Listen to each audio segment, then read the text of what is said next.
Good evening. Once again, I have returned. And we were speaking about on last evening, in good standing, citizens on good standing.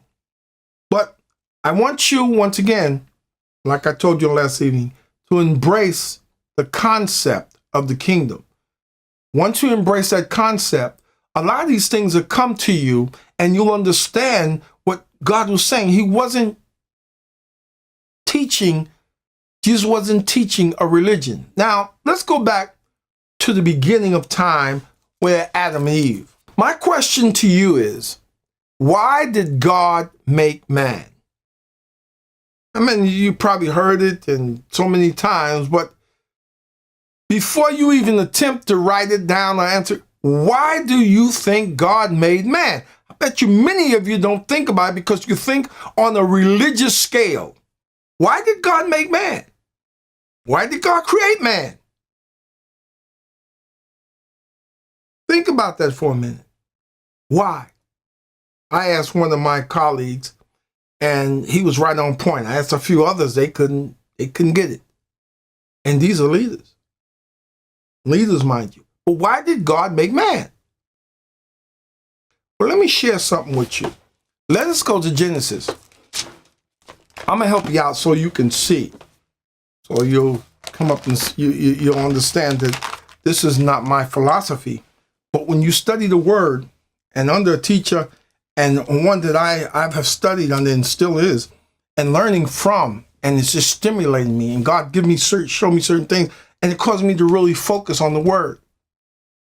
Now I want you to understand, I want you to follow this. Having the kingdom concept means everything is available for you to do, and you can conduct, and you can do this or do that, but it's not expedient. Your life has become what you see in the word. You apply it to your life. And I've said on several occasions, you have to be detoxed. You see, when we was in the world, we did a lot of things that wasn't conducive. We went to church, and we committed adultery, or we committed everything. We had sex without marriage, been there, done that. But one thing I love about the Lord, and that's why Jesus came, because he came to redeem us, salvage us from where we were. And he changed our lives. It was a process. And we're still being changed. We're still being transformed. But when I mentioned on last evening, Matthew's, the 6th chapter, 10th chapter, and the 8th verse, where Jesus said, and heal the sick, raise the dead. These are kingdom result of the kingdom being present in your life. Now I'm going to share something with you. I might have mentioned it earlier in one of my other sessions, but I want to mention it again.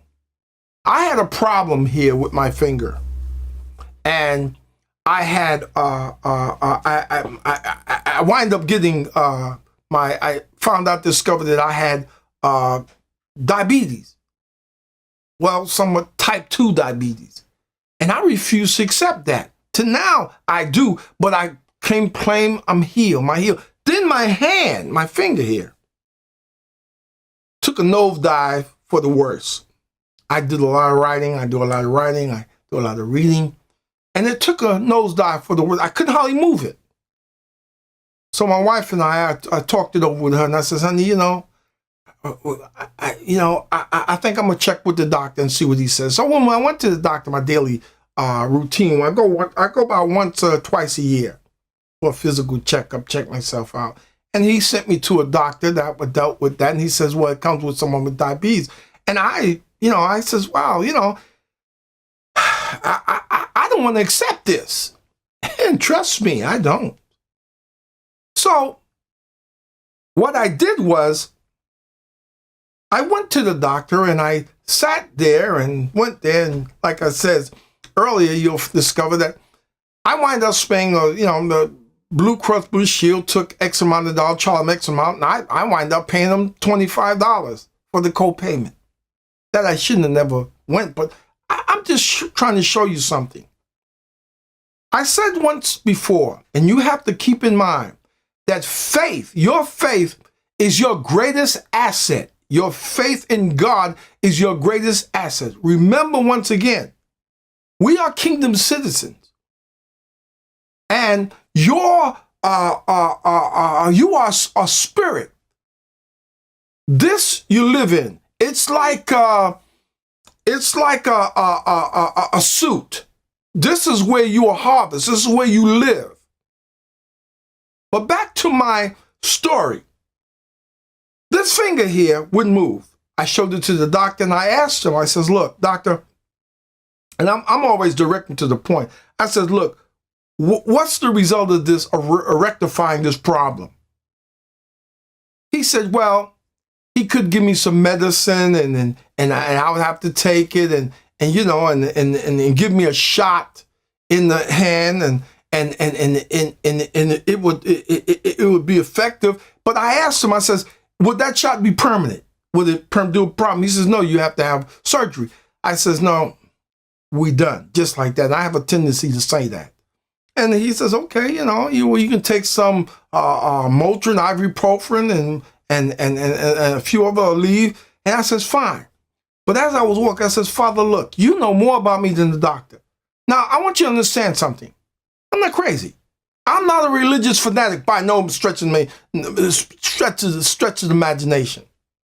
But my Father, the one I'm talking to you about, who I'm telling you about kingdom, if he can't do something, I'm going to tell you something. If a God that you serve and you living for him can't heal you or deliver you, then why you need him? In the time of deliverance, and he tell you to have faith in you and persevere and believe, and he don't deliver, why do you need him? He's here for the here and now. Well, guess what?